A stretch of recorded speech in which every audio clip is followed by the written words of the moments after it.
besties, welcome back to my channel. If you're new here, my name is Vanessa, and in today's vlog we are reading the lowest rated books on my physical TBR. Now, I don't know about you guys, but I can be easily influenced when it comes to reading books. I will go to the bookstore, pick up a book, or order a book online, get really excited about it, and I will see a TikTok video, a YouTube video about someone saying they didn't enjoy the book, and then suddenly I don't want to read the book anymore. I don't want to. I'm not interested. I'm like, this doesn't feel good. I don't want to waste my time. But that's also making me think, like, what if I am sitting on some gems that I'm not reading because I'm letting myself be influenced by other people? So I've decided to challenge myself and read the lowest rated books on my physical TBR, because those two books are actually books that I was really excited about. I don't know if you guys have read these books or heard about them, but the two lowest rated books on my physical TBR are The Fake Mate by Lana Ferguson. And I could have sworn that when this book came out, everyone was raving about it. And then I look on my Goodreads and it's one of the lowest rated books. It's like the second to last. But you guys are not gonna believe which one is the lowest rated book. Or maybe you are, maybe you are.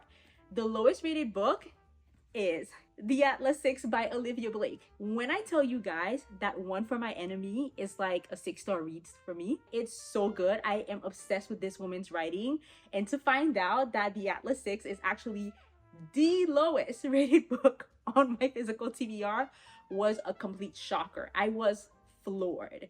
So I want to challenge myself and see if I am actually just missing out by not reading those books, by letting myself be influenced.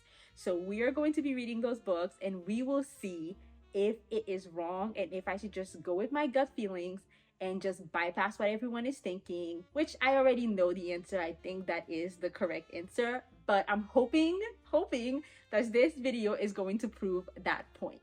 So let's get to reading.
I am already obsessed with the writing.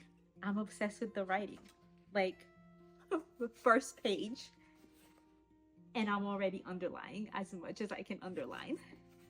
This is already so good to me. I can't believe this is not rated highly, unless, I don't know, it's gonna get bad. This is so good so far. And I am getting some major rivals to lovers vibe from the first two characters that are introduced, Libby and Nico. I am loving it so far. Now, I don't know if there's any romance in this book at all, so I could be completely off. Maybe this is the romantasy girl in me who like sees enemies to lovers anywhere she can see it. But so far, it's definitely giving academic rivals to lovers, and we'll see. So far, I like it. I love the writing. I love the way Olivia just describes sensations, feelings, places, thoughts. It's just so good because it just feels like, why didn't I think of describing it that way? That's the only thing that I can think about every single time, or marvel at the fact that she chose to describe it that way, and it makes so much sense. I am loving this so far. So I don't know, guys. I don't know why people don't like this.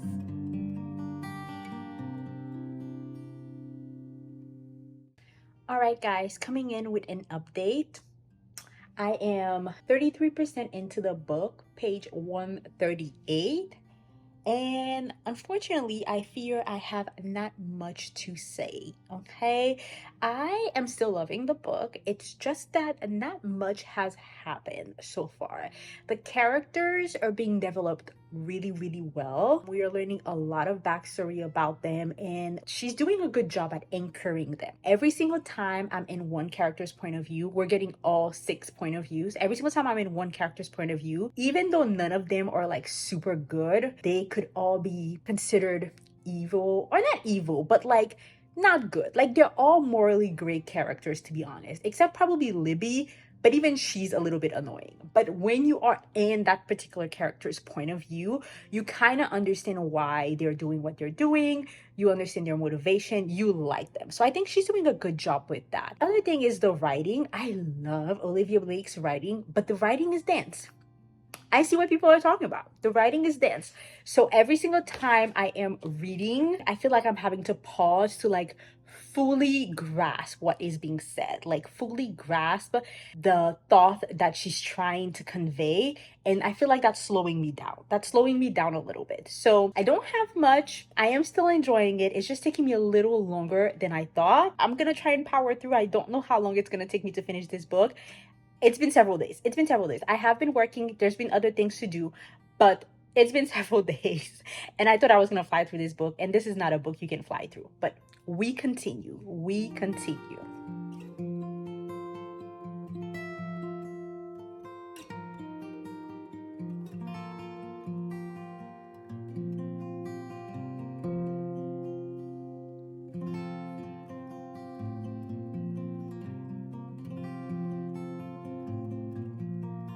I come with some updates for the Atlas 6. But first, let's have some coffee. I decided to have hot coffee today because it's getting colder and I was in the mood for it. So that's what we're gonna do. And I'm also trying this hazelnut creamer, and I like it. It's good. It's really good.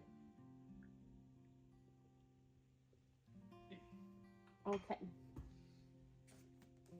I have been reading this book so slowly. When I tell you guys, it took me 1 week or more to read this book. I have been reading it and I haven't really been updating you guys because there hasn't been a lot of action going on. But when I tell you the characters, what Olivia Blake did really well is dive deep into each and every single character, gave you a lot of background on all of them, and you're falling in love with all the characters even though all of them are super flawed. There's probably one character that I do not like, but I have a feeling she's gonna turn it around and she's gonna make me like him eventually, or maybe I don't know. I mean, we're at the end of the book. I'm like just a couple pages to finish this book. But when I tell you the reveals, the plot twists, the turns, like every single time I was like, what is going on? And not much was happening. Again, they're stuck in this house the entire time. I don't know if I told you guys, but basically the story is that every 10 years there's a secret society which has like the Library of Alexandria, which is now a secret library. It used to exist. It burned down and people think it disappeared, but it still exists. It just got rebuilt, and now every 10 years a group of witches, but it's at a higher level of witches, they're like called medians, and they are invited for initiation. And they come in, they study for a year, and after a year one person gets eliminated, and then they only keep five, and the five other people study for another year, and then after that, once they're done, they basically get access to the library to information that like most people think have disappeared, knowledge that no longer is accessible. So because of that, it makes them more powerful. It gives them access to like more connection, and they become richer and more influential. So that's why a lot of people agree to be part of this, society. And it's a secret society, so no one must know about it. So they're stuck in that house doing their studies for the whole year, and then also trying to determine who they're gonna eliminate. And the elimination is, it's not like the typical fantasy where there's trials and a lot of those things. No, they're studying philosophical texts, scientific texts, all of that. And then at the end, they're supposed to make a decision on who they want to eliminate. But the elimination process and everything else ends up being this, oh my God, so much. I can even tell you guys, you need to read this. This is supposed to be only 374 pages, but the depth of this book, you could not rush through it. I could not rush through it even if I tried.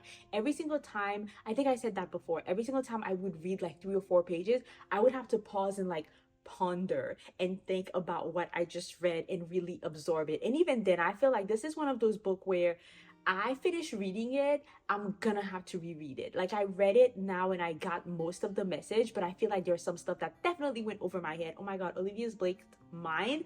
Who is this woman? Like, how does she think like this? Like, this is so much information in here. So I feel like I'm gonna have to read this, get through it. I mean, I'm almost done, but I'll have to go back on these philosophical topics again, because so much was said, and so little was understood by moi. You know what I mean? By me.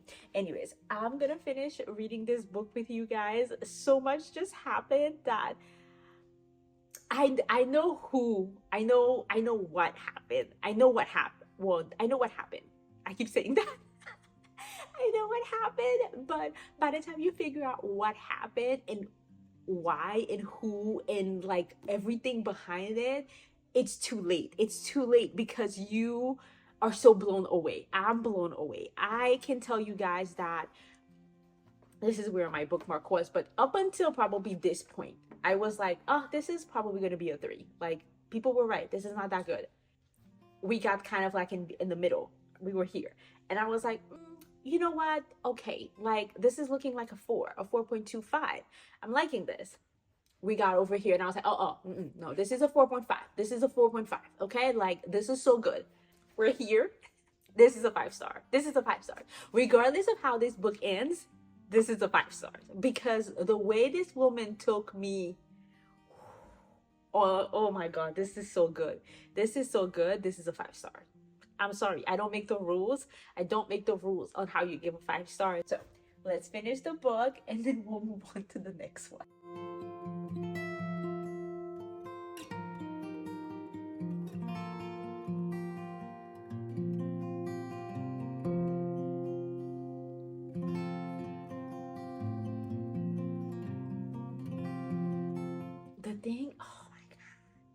The thing is, what you think this book is about, it's not what this book is about. Like, you start the book thinking you know what it's about. You know where this is going. Okay, they get in the book, they're gonna eliminate someone. They have to figure out everybody has to fight to make sure that they remain.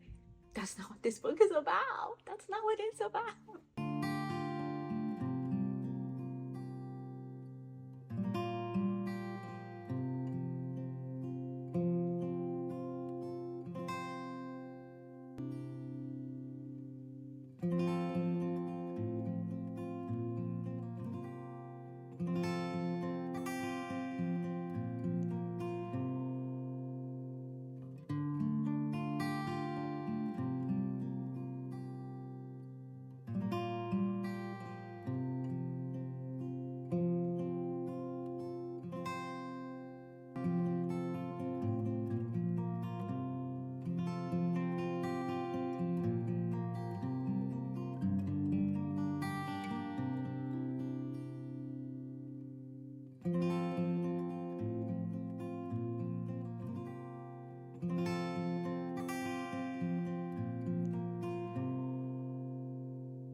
Alright, you guys, coming in with an update for The Fake Mate by Lana Ferguson. And I am enjoying it, but I have to admit that I am not loving it. And I'm surprised by this because I don't know if I should admit this on the internet, but I am one of those people who have been reading a lot of Omegaverse. I don't even know if they're Omegaverse, but I've read a lot of stories, whether it is books or just on these like platforms where you can read shifter stories. So I'm very familiar with that world in a sense, and seeing it in a traditionally published book, I was really excited. That's why I bought Bride by Ali Hazelwood and I loved it. And so I thought I was really going to love this one also, and it's falling a little flat for me. So in this book, we're following Mackenzie and and Noah. They both are doctors that work at the same hospital. Mackenzie works in the ER. Noah works in as a head of the cardiology department. They are both really good at what they do, but they both have a same problem that is going to be resolved by them fake dating or fake mating. So Mackenzie's grandma keeps bothering her, asking her to find someone to settle with. She's getting older and she's the one that raised Mackenzie. So she's like, hey, I want to leave this world knowing that you're taken care of. Please, please, please, you need to date. And she keeps setting her up on different dates. And Mackenzie's fed up at this point. So she's like, she lies to her grandma and says, like, I already have a date. I've already been seeing someone. He's at my job. And when the grandma, asked for a name, the only person she can think of, because he just walked in the room, is Noah. And they've worked in the same hospital for over a year and have barely exchanged like words, like full conversation, because he's supposed to be this grumpy guy who does not care about anyone, really focused on his work. He's the head of the cardiology department. They find out because they get tipped off that he's an alpha, and in this world, alphas have stereotypes and stigmas against them, that they are uncontrollable, they are very volatile, they get really angry if they feel like they're not respected. So they're not meant to be in a head or an authority position. So his job is on the line. So somehow, pretty early in the beginning of the story, it happens that they talk about this issue and they realize, oh, okay, maybe if we agree to pretend that you're my mate, we will solve both of our issues. I can remain in my position because they'll know that I'm mated, because alphas who are mated tend to be more calm and collected, and I guess all these bad traits that they have are erased magically by having a mate. And then in her end, if she tells her grandma, I keep saying mom, sorry about that, if she brings Noah to her grandmother's house and says, hey, this is my boyfriend, the grandma will leave her alone and she won't have to go, horrible dates. So it sounds really good, and I love a fake dating story. So initially I thought this is right up my alley. I love shifter stories. I love fake dating. They work in the same place. It's a workplace romance. It's gonna be so good. And it's not that it's bad. It's not that it's bad. It's just like the conversation between them, the banter is like not really bantering for me. I'm not really having a great time when they're having conversation. 30% into the story, they already started. Now we're 50% or so in the story, I think. I think I'm halfway through. More smutty scenes have happened, and I feel like there's not much to the story. The tension is already broken. You know what I mean? So for me, it's like, So I'm like, what is the rest of the story going to be about? It's a romance story, so I know how it ends. You broke the tension here. So now I'm reading all of this for what purpose? And I have to say, I'm not intrigued. It's not bad. It's not that it's a bad romance or anything like that. It's just that for me, I do prefer when there's a little bit of a tension of will they, won't they type of thing. And because the tension's already broken here, and it's a romance book where we already know we're getting a happy ending, it just feels like, what else am I gonna get here?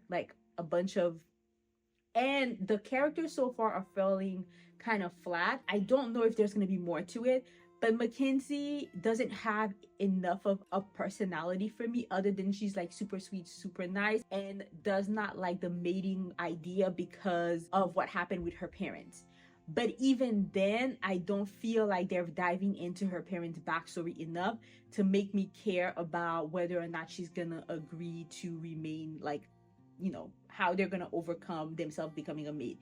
And then when it comes to Noah, he's really only backstory is that he's an alpha. He's hidden his alpha status for the longest time, and now it's been discovered, and he's fake mating with Mackenzie so that he doesn't lose his job. That seems to be his only personality trait, other than the fact that he's grumpy. That's it. I'm not getting anything additional from him. So again, I don't see any character development happening here, because they seem to be genuinely good people with no real issues. I don't see any real tension in terms of will they get together or not together. There's nothing there to make me feel like I need to keep reading this book because there's something I need to find out. Maybe I'm wrong, again, halfway through, but yeah, so far this is looking like it's gonna be a 3, which will align with the rating that was online. But I'm gonna keep reading. Hopefully something in this book is going to kind of get it to a 4 for me. I definitely not going to be a 5. I'm hoping that something will happen here that can get it to a 4, but I really doubt it. We will see. Let's just keep reading.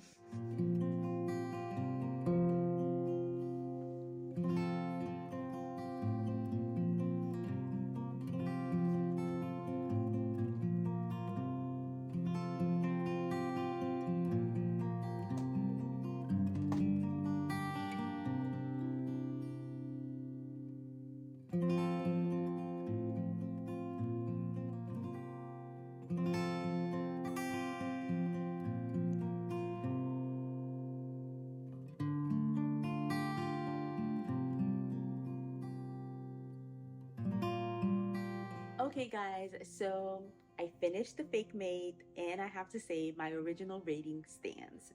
This is a 3-star for me. Actually, maybe I said it was going to be a 3.5, but I do think this is a 3-star. It's not a bad book. It's a good book in terms of like, is it fun? Did I have some moments that I enjoyed myself? Yes.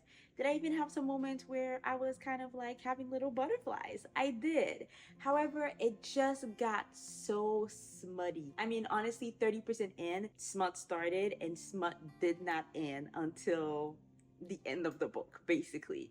I don't know if it's in the back of the book that she goes, yeah, no, it's not in the back of the book. Okay, so something does happen which causes the smut scenes to become more intense. Some scenes were so long, it would go from multiple point of views. We would go from her point of view to his point of view to her point of view to his point of view, and we were still discussing that same smutty scene. If it wasn't smutty, it was very lusty. Like they would be in their own heads, like I guess like introspection, thinking about it, and they would go from her point of view thinking about, oh my god, this is all of the things I want to do, and then we would go from his point of view, oh my god, this is all of the things that I want to do, and it would be exhausting. There was no plot twist. The third act conflict ended up being very basic and unnecessary and really did not add anything to the story or take away from anything from the story. It was just really pointless. I know this is a romance book and basically the outcome is expected, like I said, that it's supposed to be a happy ending. It ended up being exactly what we expected. Even the epilogue was like unnecessary. Like I'm not one of those people that are epilogue hater. Like I don't like epilogue. I usually enjoy them. Listen, when I love a character, when I love a couple, I want to hear more about them. Any little crumb that I can get, I will get. But this was so unnecessary. It was just fine. It was just fine. It's a 3. It just proves that on this one, the rating was accurate. But because we also read the Atlas 6, which was supposed to be a 3-star, and I gave it a 5-star, I really enjoy it. So I think this shows that when you are looking at reviews from other people, that you should take into consideration what you like, the type of books that you enjoy, and not let the rating sway you. If you pick up a book that has a bad rating, it's fine. Just go ahead and try it anyways and see if maybe you will have a different opinion. My opinion was the same for this one, but very different for this one. I'm gonna continue this series and no one can say anything bad about Olivia Blake for me. I think she's my type of author and I'm going to enjoy all of her books. So that's it for today. I will see you guys on the next one. You already know what to do. Like, subscribe, and share. Bye.